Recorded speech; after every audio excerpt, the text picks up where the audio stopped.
When I first took the job with RRD Deliveries in Addison County, Vermont, I thought it would be simple. Drive the company van, drop off packages, and enjoy the scenery. Collect a paycheck.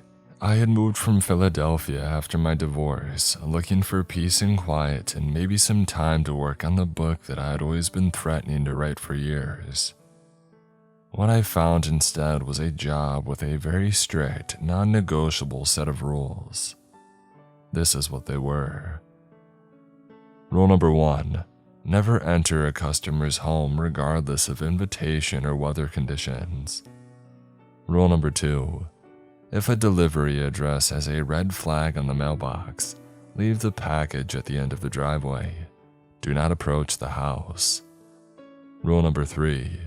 Finish all deliveries before sunset. If you cannot complete your delivery, return the remaining packages to the depot.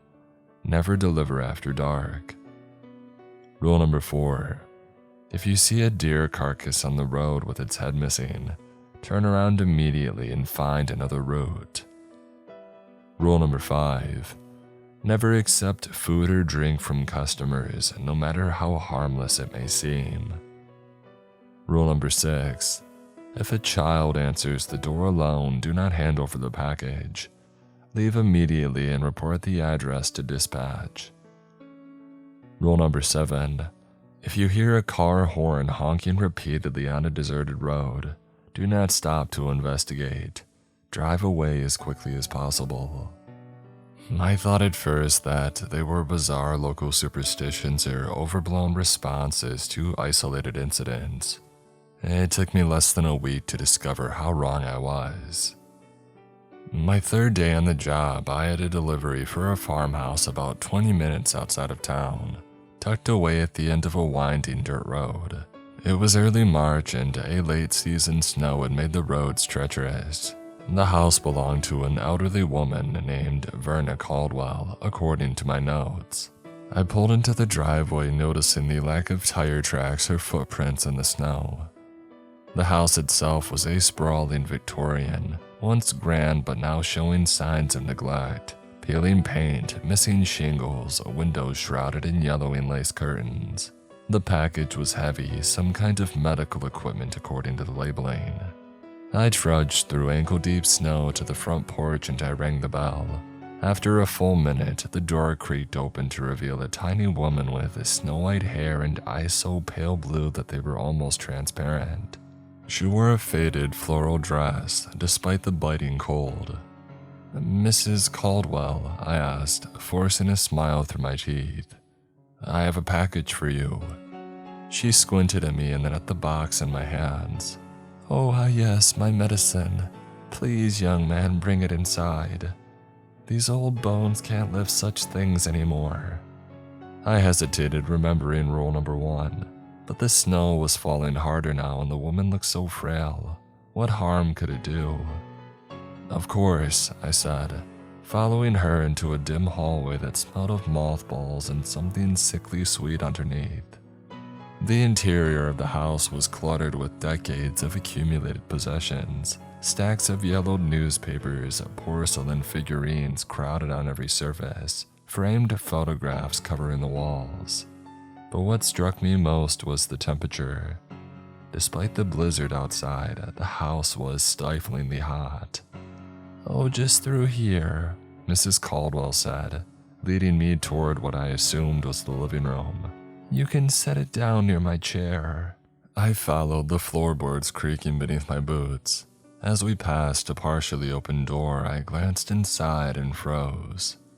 The room was a bedroom, dimly lit by a single lamp.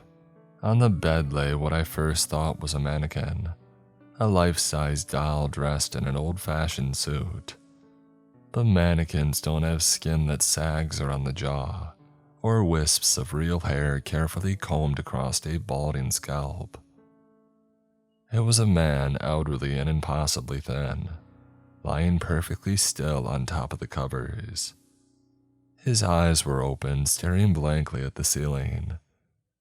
"Mrs. Caldwell," I said, my voice catching, "is that man all right?" She turned, her pale eyes narrowing. "Oh, my Herbert is fine.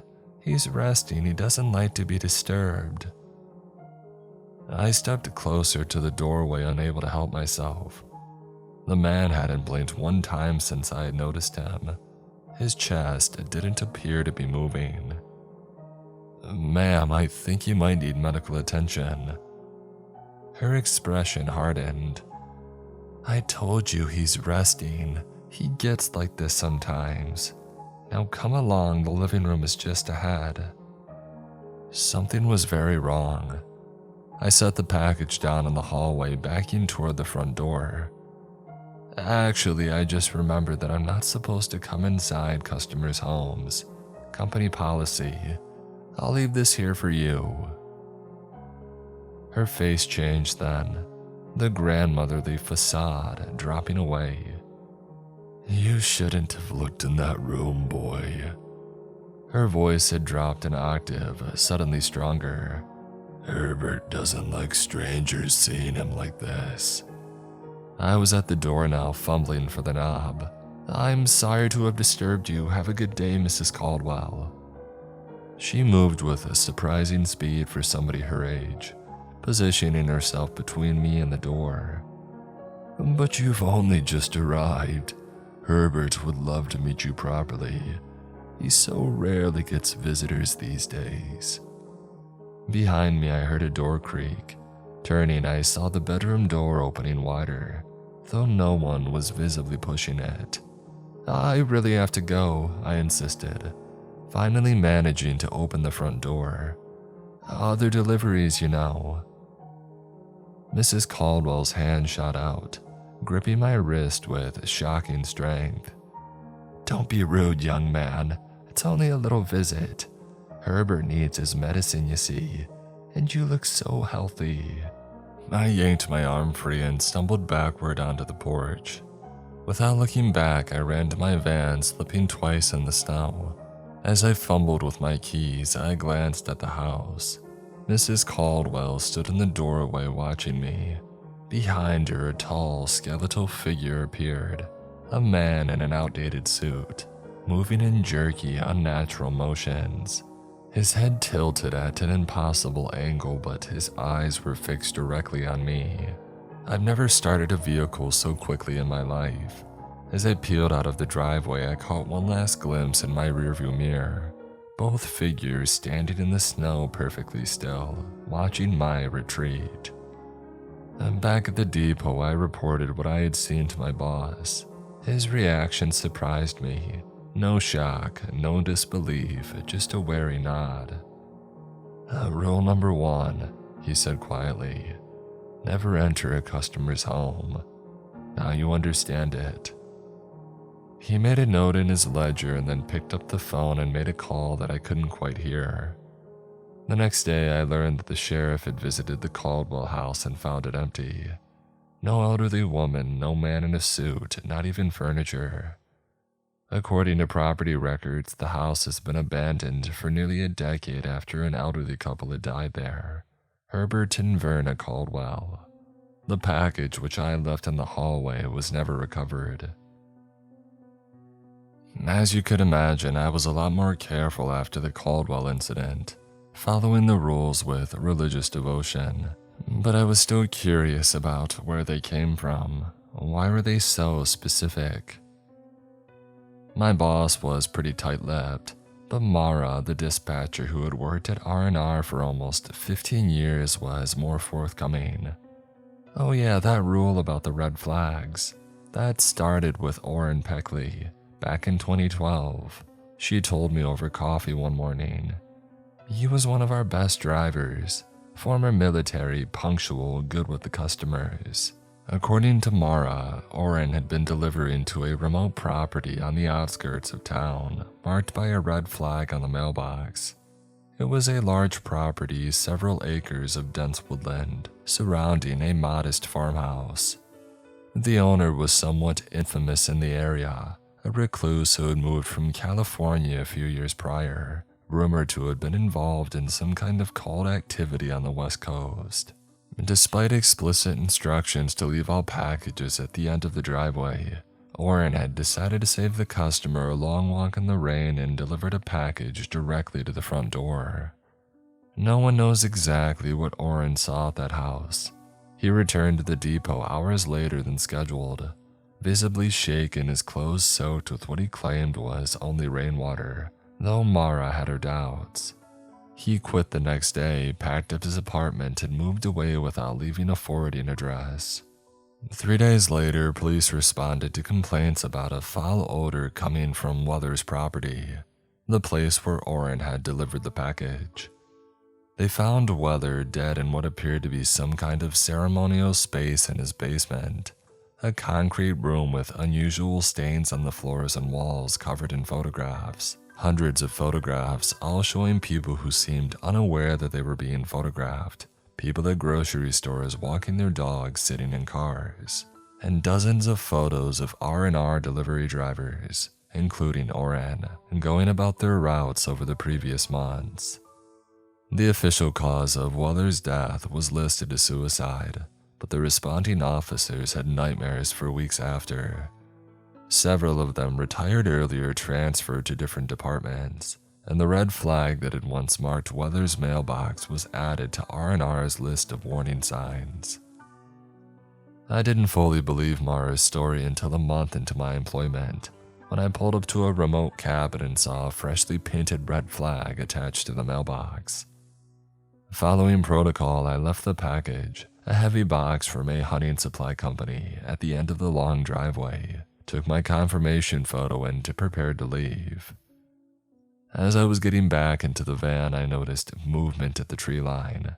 A man stood there partially obscured by pines watching me.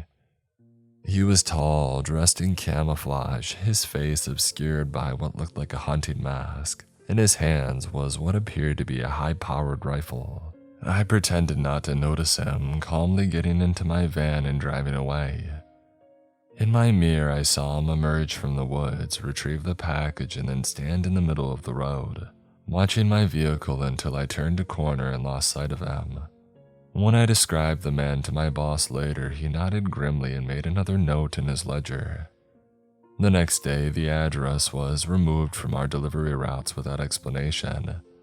The package that had been scheduled for delivery there was also gone, though I had never seen it returned. 2 weeks later, I read in the local paper about a man arrested after police found evidence connecting him to 3 missing hikers from the previous year. He lived at the address with the red flag. Vermont winters mean early sunsets, sometimes as early as 4 p.m. during December and January. This makes the no deliveries after dark rule very challenging, especially during the holiday rush when our delivery load triples. Most of the time I managed to finish my routes with a daylight to spare. But one Friday in late December, a morning snowstorm had delayed my start, and a broken chain on my snow tire had cost me another hour. By 3:30, I still had 4 deliveries left and the sun was already dipping toward the Green Mountains. I called my boss for instructions. "Bring them back," he said without hesitation. "We'll deliver them tomorrow." "But one of them is marked urgent," I protested, checking the label on a small package addressed to a property along Route 125. "Medical supplies, and it's only a 10-minute drive from here." There was silence on the line and then a heavy sigh. "You know the rule exists for a reason." "I know, but it's barely 3:30. If I go straight there, I can make it before sunset." More silence. "Fine, 1 delivery. The Route 125 address only, and then you come straight back to the depot. The other packages can wait until tomorrow." I agreed and hung up, already turning the van toward Route 125. The address belonged to a small cabin set back from the road, accessible by a narrow dirt driveway currently covered in several inches of snow. I made it to the property at 3:45 p.m. The sun was lower now, painting the snow-covered landscape in deep shades of orange and purple.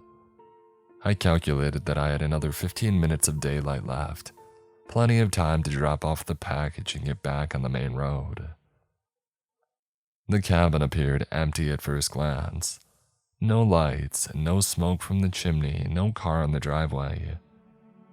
I approached the front door, package in hand, and knocked firmly. No response. Protocol for undeliverable packages was to leave a notice and bring the package back to the depot for the customer to pick up or to reschedule delivery. But given the urgent medical supplies label in the remote location, I decided to try the side of the house, where I spotted what looked like a back entrance. As I rounded the corner, I noticed that a window was partially open despite the cold. Through it, I could hear what sounded like a radio or a television playing softly. "Hello," I called out. "R&R Deliveries. I have a package for, Lawrence Deveray." The sound from inside abruptly stopped. I heard movement, a shuffling sound like something heavy being dragged across the floor. "Mr. Deveray, I have your medical supplies." A voice responded so quiet that I had to strain to hear it. "Leave it by the door." The voice sounded weak, perhaps elderly. Concerned, I moved closer to the window. "Sir, are you all right? Do you need help?" "No!" The sudden volume made me jump. "I'm fine. Leave the package and go, please." Something in his tone, a kind of desperate urgency, made me uneasy. I placed the package by the back door as requested. "Is there somebody that I can call for you, Mr. Deveray?" Silence, and then the shuffling sound again. Closer now. The back door opened just a crack, darkness visible in the gap. I couldn't see who was on the other side. "You need to leave now. It's getting dark," the voice said. I glanced at the horizon. The sun was just disappearing behind the mountains. "Right, yes, I'll be going. Have a good evening." As I turned to leave, a hand shot out from the gap in the door and grabbed the package. Not an elderly hand, but a young and strong one, and it was covered in what looked like dark stains. I quickened my pace back to the van, the hairs on the back of my neck standing up. As I was unlocking the door, movement in my peripheral vision caught my attention. At the edge of the woods surrounding the property, silhouetted against the darkening sky, stood 3 figures. They were too far away to make out clearly, but their proportions seemed wrong somehow. Too tall and too thin, standing too still to be casual observers. I got in the van and started the engine. My headlights illuminated the front of the cabin briefly, revealing something that I hadn't noticed before. The front door, which I thought was dark wood, was actually stained with what looked like dried blood, a large splatter pattern extending outward from around the handle. I threw the van into reverse and peeled out of the driveway. In my rearview mirror, I could see the 3 figures now moving toward the cabin with an odd, synchronized gait. The following morning, I asked my boss about Lawrence Deveray. His expression darkened. "What about him?" "I delivered a package to him Friday just before sunset. He seemed not well." My boss closed the office door and lowered his voice. "All right, listen carefully. There is no Lawrence Deveray. That cabin has been a problem for us for years. Different names, different excuses for deliveries, but always the same pattern. Urgent packages, requested delivery times right before sunset. I don't understand. 3 drivers before you have made after dark deliveries to that address. 1 disappeared entirely. The other 2 came back, changed. They quit suddenly and moved away. But before they left, they tried to convince other drivers to make deliveries to that same address. So who was I delivering to?" He shook his head. "I don't know, but I do know this. That address is now blacklisted, and you're lucky that you left when you did." Vermont's rural roads are often decorated with unfortunate wildlife casualties, especially during hunting season. After 6 months on the job, I had become desensitized to the occasional dead raccoon or squirrel. Even deer weren't uncommon, though most hunters would take their prize rather than leave it on the asphalt. So when I came across a headless deer carcass blocking the narrow dirt road leading to the Ballman property, my first thought wasn't about rule number 4. I assumed it was a hunter's kill that had been partially claimed and then abandoned for whatever reason. Unpleasant but not alarming.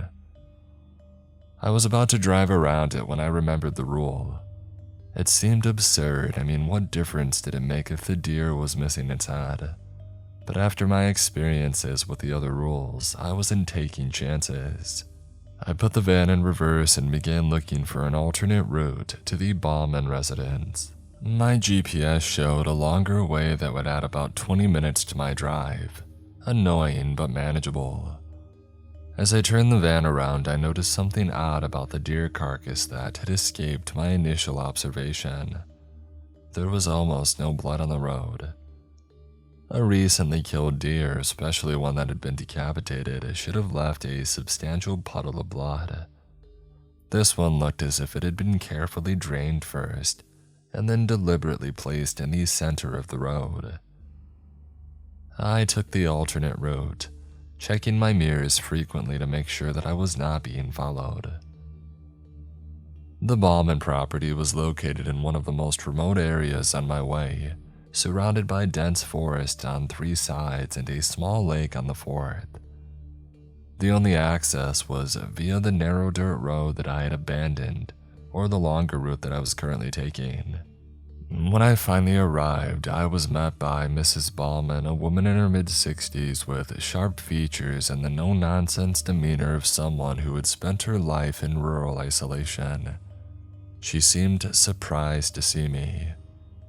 "Oh, you're earlier than expected," she remarked, signing for her package. "Most drivers don't make it here until much later." "Yeah, there was a blockage on the main road, a deer carcass. I had to take the long way around." Her expression changed instantly, eyes widening slightly. "A deer?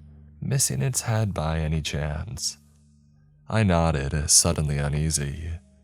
"Well, yes, actually. How did you know?" She glanced toward the woods, and then lowered her voice. "You were right to turn around. That's their sign." "Their sign? Whose sign?" "The Willard family," she replied, as if that explained everything. "They live deeper in the forest where no roads go. They have for generations, and they don't like visitors, and they have, well, unique ways of marking their territory." I had never heard of the Willards, but something about the way she said the name made my skin crawl. "Well, are they hunters?" "Of a sort." She clutched the package to her chest, already retreating into her house. "They're selective about their prey. Stay on the main roads, young man, and if you ever see another sign like that, do what you did today. Turn around and don't come back another way. Just skip the delivery entirely." "What happens if you ignore the sign?" I asked, unable to help myself. She was almost inside now, the door half closed between us. "Ask your boss about the guy named Jackson. He was a driver here back in '97. He ignored the signs." And with that, she shut the door firmly. When I returned to the depot, I did ask my boss about Jackson. His normally ruddy complexion paled though. "Who told you about that?" he demanded. "Mrs. Ballman said that he was a driver who ignored some kind of warning sign from a family called the Willards." My boss's hand went to a small scar on his neck, a detail that I had noticed before but never questioned. "Yeah, Jack was my friend. We had started at R&R the same year. He was a good driver, but dang, he was stubborn. Thought that all the rules were just old-timer superstitions."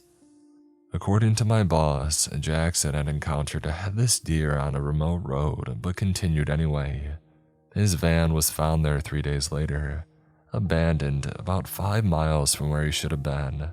The keys were still in the ignition and the packages still in the back. Of Jackson himself, they found nothing but his R&R cap, covered in blood that DNA testing confirmed was his. Yeah, the official report blamed it on a bear attack, my boss said bitterly. But bears don't string up a man from a tree and drain him like a deer. Bears don't take trophies. He refused to elaborate further. But the next morning, I found a sealed envelope in my locker containing a single newspaper clipping from 1997. It detailed his disappearance and the subsequent search. What my boss hadn't mentioned was that 3 members of the search party had also disappeared. They were found a week later at their campsite, their tent shredded, and their bodies arranged in what the article described as a ritualistic display. All 3 were missing their heads. The hardest rules to follow are the ones that require you to be impolite. In rural Vermont, hospitality is practically a religion. Refusing an offered cookie or a cup of coffee makes you feel like it's a personal insult. But rule number 5 was clear, and after what I had seen and heard, I wasn't taking any chances. Most customers understood a polite, "Hey, no thank you, I'm good," without taking offense. Some even seemed to expect it, nodding slightly as if I had passed some kind of test. But this one particular delivery was very different. Mrs. Hargrove lived alone in a charming cottage just outside of Bristol, surrounded by vibrant flower gardens even in the depths of winter, thanks to a surprisingly high-tech greenhouse attached to the south side of her home. She was in her 70s, petite and rosy-cheeked, the very picture of a storybook grandmother. I delivered to her often. She was an avid online shopper, ordering everything from books to gardening supplies to specialty foods from around the world. Each time I arrived, she would greet me with a smile and an offer of freshly baked goods or herbal tea from my own garden. Each time I politely declined, and each time, her smile would falter just slightly before she recovered her cheerful demeanor. After several months of this routine, I had almost forgotten she was the exception to the typically understanding Vermonters. And then came the day of the blizzard. A February nor'easter that dropped 2 feet of snow in a matter of hours. Most deliveries had been suspended, but I had already been out of my way when the storm had intensified. My boss radioed in, instructing me to find somewhere safe to wait it out rather than risk the increasingly treacherous roads back to the depot. As luck would have it, I was less than a mile from Mrs. Hargrove's cottage, with a package for her in the back of my van. I figured that I could deliver it, and then asked to use her phone to call my boss for further instructions. She welcomed me with even more enthusiasm than usual, ushering me into her warm kitchen as I stamped snow from my boots. "Oh my goodness, you shouldn't be out in this weather," she clucked, taking the package from my hands. "You'll catch your death. Here, let me make you some tea to warm up." Before I could refuse, she was already filling an antique copper kettle. The kitchen was cozy and fragrant, herbs hanging in bunches from the ceiling beams, shelves lined with jars of dried flowers and leaves, all meticulously labeled in an elegant script. "Mrs. Hargrove, I hate to impose, but could I use your phone? I need to check in with the boss." "Of course, my dear, it's in the hallway. But first, you really must get warm. I insist." She placed a steaming mug in front of me, an aromatic herbal tea the color of honey, and turned to pull a tray of cookies from the oven. They were simple sugar cookies, golden brown and perfectly shaped. "My special recipe," she said, placing 2 on a small plate beside my mug. "Guaranteed to warm you from the inside out." I was cold and the tea smelled amazing. After months of deliveries in all weather, was I really still adhering to a rule that was probably based on some strange incident years ago? Surely a cookie and some tea from a sweet old lady weren't going to hurt me. My hand was halfway to the mug when I noticed something odd about the tea. Tiny particles that hadn't fully dissolved, glittering like mica at the bottom of the cup. And the cookies, perfect as they appeared, had an unusual sheen to them, almost as if they had been varnished rather than simply baked. "Is something wrong, dear?" she said, watching me intently. Her usual grandmotherly smile was still in place, but her eyes were sharp and focused. I hadn't noticed before how glacier blue they were, almost unnaturally bright against her pale skin. "No, nothing," I said quickly. "Actually, I should use the phone first. My boss will be worried." A flicker of something, disappointment to irritation, crossed her face, but she nodded toward the hallway. "Oh, of course, just through there." As I stood, I pretended to stumble slightly, knocking into the table. My arm brushed against the mug, tipping it over. Tea spilled across the polished wood. "Oh gosh, I'm sorry," I exclaimed, already reaching for a napkin. "Oh, don't worry about it, I'll clean it up. You make your call." In the hallway, I found the phone and I dialed the depot. As I waited for someone to answer, my gaze drifted to the photographs arranged on the wall. Family portraits, I assumed at first. Maybe Mrs. Hargrove with various people, mostly men of different ages. But as I looked closer, I realized the men all had that same vacant expression, the same slightly unfocused gaze. And in each photo, she appeared exactly as she did now, not a day older or younger. Her appearance unchanged across what must have been decades. Next to the phone was a small table with a drawer slightly ajar. Inside, I glimpsed what looked like prescription bottles. Curiosity got the better of me and I quietly slid the drawer open further. At least a dozen orange prescription bottles were inside, all with different men's names on the labels. The most recent, dated just 3 months earlier, was prescribed to Thomas Walden. The medication name was one that I didn't recognize, but the description on the side of the bottle made my blood run cold. For maintenance of induced comatose state, administer is directed by neurological specialist only. I heard a noise behind me and I turned to find Mrs. Hargrove standing at the end of the hallway, watching me. The facade had vanished entirely now. Her expression was calculating and cold.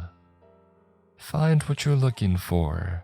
she asked, her voice no longer warm and quavering, but clear and sharp. I was waiting for somebody to pick up," I stammered, closing the door quickly.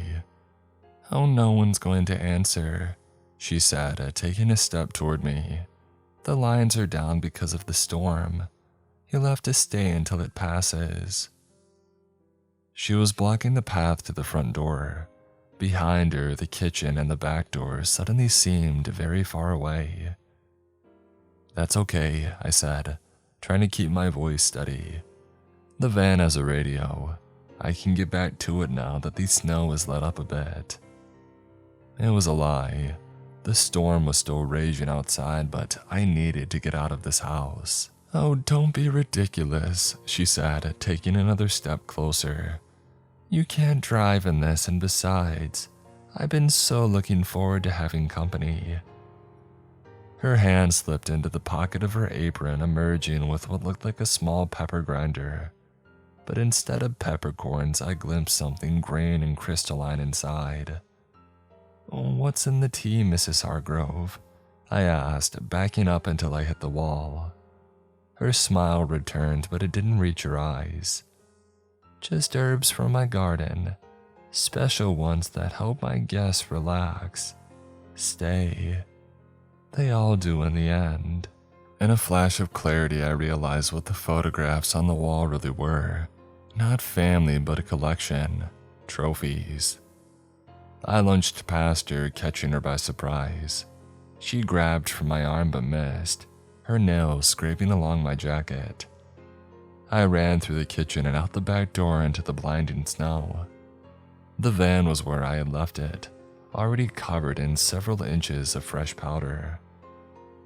I brushed off the driver's side window just enough to see through, and then I climbed in and started the engine.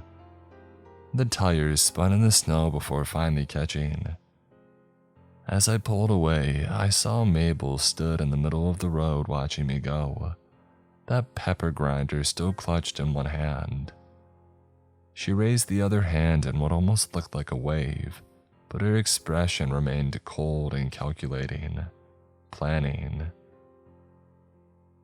I reported the incident to my boss as soon as I made it back to the depot the next day. He listened without interruption, his expression grim but unsurprised. "Yeah, Mrs. Hargrove has been on our watch list for years," he admitted, "but we've never had enough evidence to do anything about it. 3 of her companions have died in the past decade, all ruled natural causes or accidents. And what about the prescription bottles? The one for Thomas Walden was recent." My boss made a note. "Well, I'll pass it along to the sheriff. He's been trying to build a case against her for years." A week later, police executed a search warrant on Miss Hargrove's cottage. They found an elaborate laboratory in her greenhouse, where she was cultivating various plants with sedative and hallucinogenic properties. In a hidden cellar accessible only through a trapdoor in her pantry, they found Mr. Weldon alive, but in a drug-induced catatonic state. Further investigation revealed that he had been missing for over 3 months. Mrs. Hargrove was arrested and charged with kidnapping, false imprisonment, and attempted murder. During the investigation, authorities connected her to at least 5 other missing persons cases dating back to the 1980s. And the cottage was condemned and eventually demolished. And in its foundation they found human remains, fragmented bones that forensic analysis determined belonged to at least 7 different individuals. Rule number 6 seemed straightforward enough, a basic safety protocol to prevent packages from being lost or misdelivered. At least that's what I assumed until delivery changed my perspective entirely. The Fletchers lived in a modern, well-maintained home on the outskirts of town. Nothing about the property set off warning bells, no red flags on the mailbox, no unusual modifications to the home. Just a typical upper-middle-class residence with a neatly mowed lawn and a late-model SUV in the driveway. The package was small but required a signature addressed to a Mrs. Fletcher. I rang the doorbell and waited, a clipboard in hand. After a moment, the door opened to reveal a girl of about 8 or 9, with dark hair pulled back into a neat ponytail and serious eyes that seemed too old for her face. "Hello," she said with perfect politeness. "Can I help you?" I smiled automatically. "Hi there, I have a package for Marion Fletcher. Is your mom or dad home?" The girl didn't answer my question directly. "I can sign for it," she said, reaching for the clipboard. "Mom asked me to watch for the delivery." Rule number 6 flashed into my mind. "I'm sorry, but I need an adult signature for the package. Are your parents home?" Something flickered across the girl's face. Annoyance, perhaps, or something harder to define. "Mom's resting, she's not feeling well, but she told me to get her package when it arrived." I hesitated. Again, the girl seemed mature for her age, and this was hardly a dangerous neighborhood.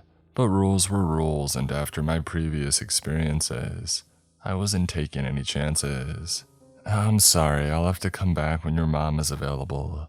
I can leave a notice and she can." "No," the girl interrupted, her voice suddenly sharper. "You need to give me the package now. Mom needs what's inside." The change in her tone made me step back. "Is your mom okay? Does she need medical attention or any help?" The girl's expression shifted again, softening into something more vulnerable. "Please," she said, her voice trembling slightly. "It's her medicine. She really needs it. She's in a lot of pain." My resolve wavered. If the package contained medication, withholding it seemed cruel. I glanced at the label again. There was nothing indicating that it was from a pharmacy or a medical supplier. It had been sent from an individual, not a company. "What kind of medicine is it?" I asked, stalling while I tried to decide what to do. The girl's eyes narrowed slightly. "I don't know exactly. Something for her condition." "And what condition is that?" A flash of anger crossed her face before she composed herself. "I'm not supposed to talk about it.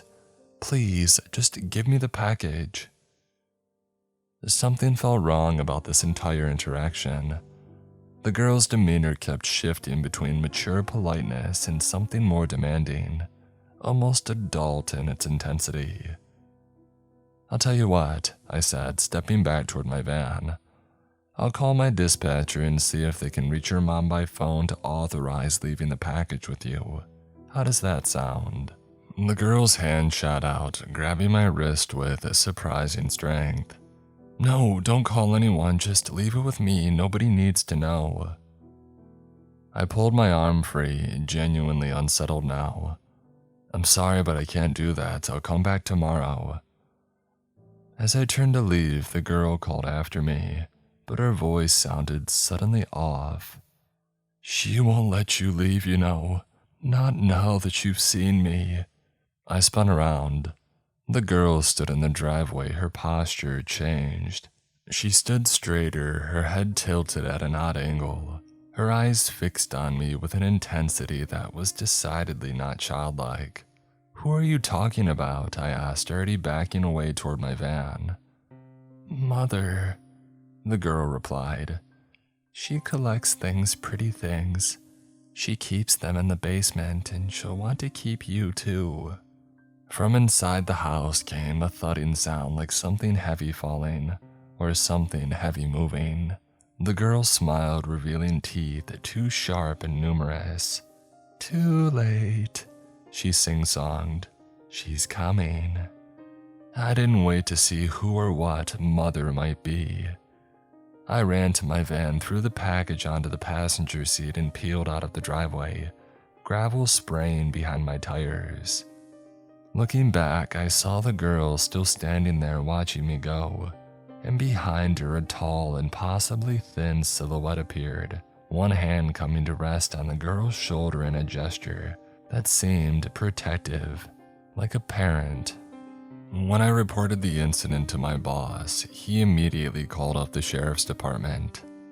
What they found at the Fletcher house has never fully been released to the public. The official statement only mentioned that Marion Fletcher had been taken into custody on charges of child endangerment and that her daughter had been placed in protective custody. Unofficially, Mara told me that officers had discovered a hidden room in the basement containing personal items belonging to numerous people who had been reported missing over the previous 3 years. All had been delivery drivers of one kind or another. Postal workers, couriers, food delivery people. The package that I had refused to deliver was later opened up by the police. It contained surgical instruments and chemicals commonly used for embalming. As for the girl, she wasn't Marion Fletcher's daughter at all. According to records, Marion Fletcher had no children. The girl's true identity remains unknown. She was placed in a specialized facility after repeatedly insisting that Mother would come for her and for anyone who had actually seen her true face. One of the unspoken aspects of being a rural delivery driver is that you sometimes become an impromptu roadside assistance provider. In areas where cell service is spotty and houses are few and far between, a broken-down motorist might wait hours for help if not for a passing delivery van. Over my first year with R&R, I had stopped several times to help out stranded drivers, providing jumper cables, changing flat tires, or simply offering to call the tow truck when I reached an area with better reception. My boss never explicitly discouraged this, though he did remind me that my primary responsibility was to complete my deliveries safely and on schedule. But rule number 7 seemed to contradict this unofficial Good Samaritan policy. Why ignore someone who might actually need help? What danger could come from stopping for a stranded person signaling with their horn? Well, I got my answer on a rainy Tuesday in April, while delivering to the handful of properties along the remote northeastern border of Addison County. The area was pretty empty even by Vermont standards. Miles of dense forest broken occasionally by small farms or hunting cabins. Cell service didn't even exist and the narrow roads were often in poor repair, winding through terrain too rugged for conventional agricultural development. I was on the last leg of my day with only 2 deliveries remaining when I heard it. Somebody honking the horn of their car in a rhythmic pattern. 3 short blasts, a pause, and then 3 more. The international distress signal. The sound came from somewhere up ahead around a sharp bend in the road. Protocol dictated that I should turn around immediately, but somebody could be hurt or possibly worse. How could I live with myself if I drove away from somebody who really needed my help? I slowed as I approached the bend, debating what to do. The honking continued, growing more insistent. I rounded the curve and saw a blue sedan pulled halfway onto the shoulder, hazard lights blinking in the rain. The driver was still inside, a silhouette visible through the rain-streaked windows, repeatedly pressing on the horn. I pulled up behind the car, leaving my engine running and my lights on. Through my windshield, I could see the driver's side door of the sedan open slightly. A hand emerged, waving weakly, beckoning me closer. My instincts were screaming at me to leave, but my conscience wouldn't allow it. I decided on a compromise. I would call out from my van window, offer to call for help when I reached an area with service, but not approach the vehicle directly. I lowered my window just enough to call out, "Hey, are you alright? And do you need me to call somebody when I get back to town?" The sedan's door opened wider and a man half fell out, catching himself in the door frame. He was middle-aged, heavy-set, wearing what looked like a business suit, though I couldn't make out the details through the rain. He seemed to be favoring his left leg. "Please," he called back, his voice strained. "I think it's broken. My leg, I can't drive. Could you just help me back into my seat and then I can call for help?" Something about his story didn't add up. If he was injured, why had he gotten out of the car at all? And if he had a phone, why was he honking for help instead of calling directly? "I'm sorry, but I can't leave my vehicle," I replied. "Company policy. But I can definitely call someone for you when I get back to a place with service." The man's posture changed subtly. A straightening of the shoulders, a shift in weight that suggested his leg might not be injured after all. "You sure about that, friend?" His voice had changed too, dropping the note of pain and taking on a harder edge. "It's awfully lonely out here. Be a shame if something happened to your van. Flat tire maybe, no cell service. Miles from anywhere." A chill ran through me that had nothing to do with the rain. As I watched, 2 more figures emerged from the woods on the far side of the road, men in dark clothing moving with purpose toward my van. I threw the transmission into reverse, ready to back up and turn around, when I noticed a 4th figure directly behind my van, visible only as a dark shape in my side mirror, standing in the middle of the road where nobody had been seconds before. I was boxed in. The man from the sedan was approaching now, all pretense of injury gone. In his hand was something metallic that caught the light, a tire iron or a crowbar. "Hey, just stay calm and get out of the van," he called, his voice almost friendly now. "We only want what you're carrying. You can walk away from this." R&R handled all sorts of deliveries, but we rarely transported anything of significant value. Mostly household items, clothes, books, occasional electronics. Nothing worth risking an armed robbery for. But then I remembered my final delivery of the day. A small package headed for a jewelry repair shop. The contents listed simply as estate items for appraisal. I had to make a decision fast. The man with the crowbar was less than 10 feet from my driver's side door. The two from the woods were approaching from the passenger side, and the fourth remained behind me, blocking my retreat. In that moment, though, I recalled something my boss had mentioned during my training almost as an aside. The van has certain modifications, safety features. You probably won't need them, but it's good to know that they're there. At the time, I had assumed he had meant standard security, an alarm system perhaps, or a GPS tracker. But now I wondered if there might be something more. Under the dashboard, partially concealed by the steering column, was a small red button that I had noticed before but had never had a reason to press. Emergency features in vehicles were often colored red. With nothing to lose, I pressed it. Nothing happened at first, but then a high-pitched whine emanated from somewhere beneath the van, quickly rising in pitch until it became inaudible. The men approaching from the woods stopped suddenly, looking around in confusion. The man with the crowbar hesitated, and then he continued toward my door, raising the metal bar. "Get out now," he shouted, no longer bothering with the friendly pretense. I hadn't backed up yet, afraid of hitting the person behind me, but in my mirror I saw the fourth figure suddenly drop to his knees, hands clasped over his ears, face contorted in what appeared to be pain. The same reaction rippled through the others, the two from the woods stumbling, disoriented, and finally the man with the crowbar, who let out a howl of rage and pain before swinging wildly at my window. The glass cracked, but it held. I shifted into drive and floored the accelerator, aiming for the narrow gap between the sedan and the edge of the road. The van fishtailed in the mud but kept moving, scraping past the sedan with a shriek of metal on metal. In my mirror, I saw the men recovering already, the effect of whatever sonic deterrent the van had deployed apparently fading quickly. The man who had posed as the stranded driver was back on his feet, screaming something that I couldn't hear and pointing after me. I drove well over the speed limit all the way back to the depot, constantly checking behind me for any signs of pursuit from the men. There were none. When I finally pulled into the R&R parking lot, my hands were shaking so badly that I could barely turn off the engine.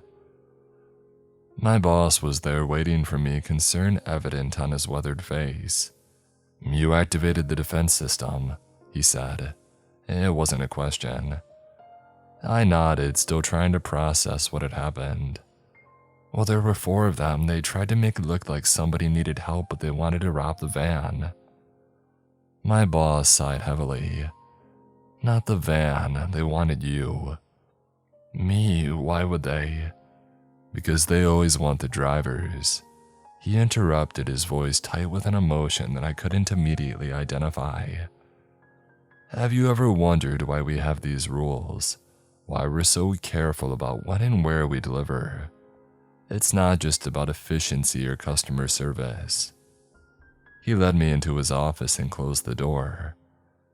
From a filing cabinet, he removed a thick folder and placed it on the desk between us. "R&R deliveries have been operating in Addison County for 73 years, he said, opening the folder to reveal yellowed newspaper clippings and faded photographs. "In that time, 46 of our drivers have disappeared or died under suspicious circumstances." The photograph showed delivery drivers throughout the decades, men and women in various styles of R&R uniforms, standing beside vehicles ranging from ancient panel trucks to more modern vans, like the one that I drove. Most of these disappearances have been officially attributed to accidents, animal attacks, or exposure to the elements. But we know better. There is something about this area, something that attracts a certain kind of predator. Not just human, though God knows we have our share of those too. What do you mean, not just human? I asked, unsure if I wanted to hear the answer. My boss looked at me for a long moment as if deciding how much to reveal.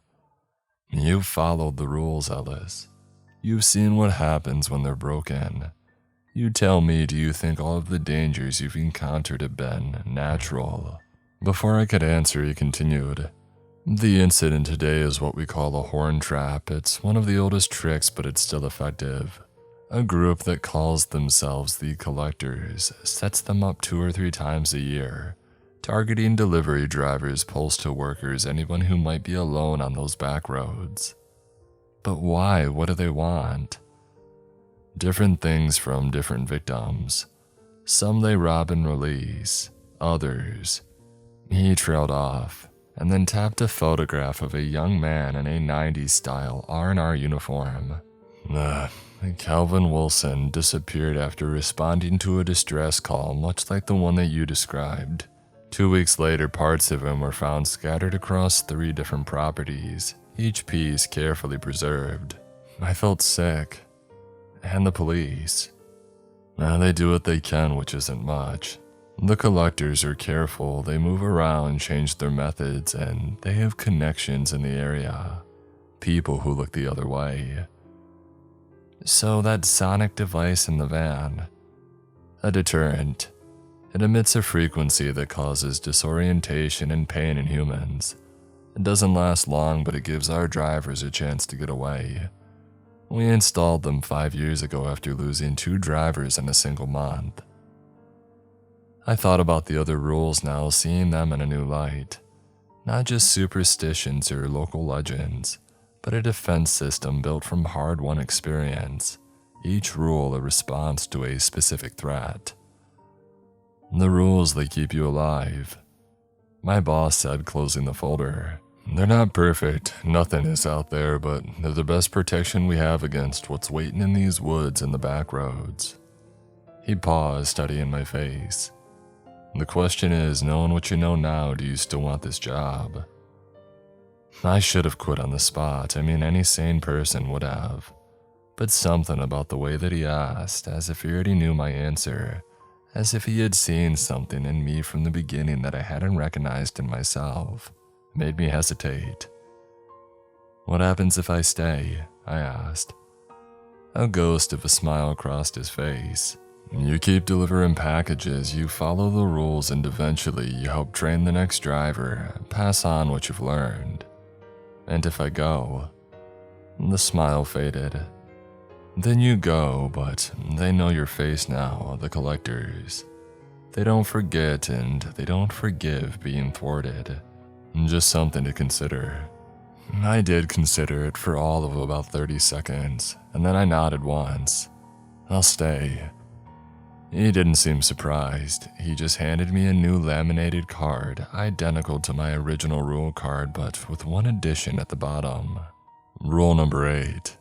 Trust your instincts. If something feels wrong, then it's wrong. Do not second guess yourself. Welcome to the real R&R deliveries, he said, extending his hand. The job gets a lot stranger from here.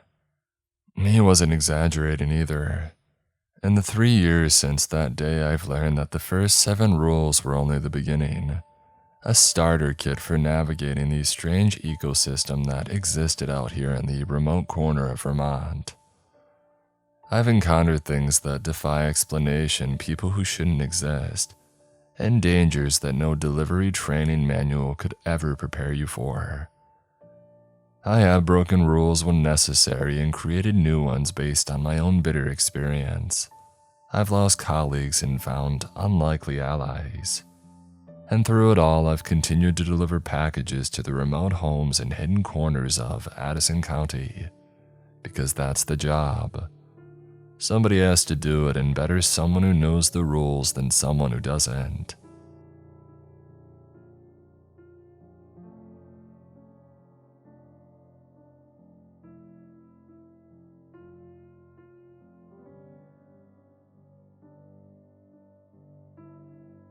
Andrew Harrington, Malcolm Black, Mark Norman, Damon McCory, Kathy McGuire, SWAT.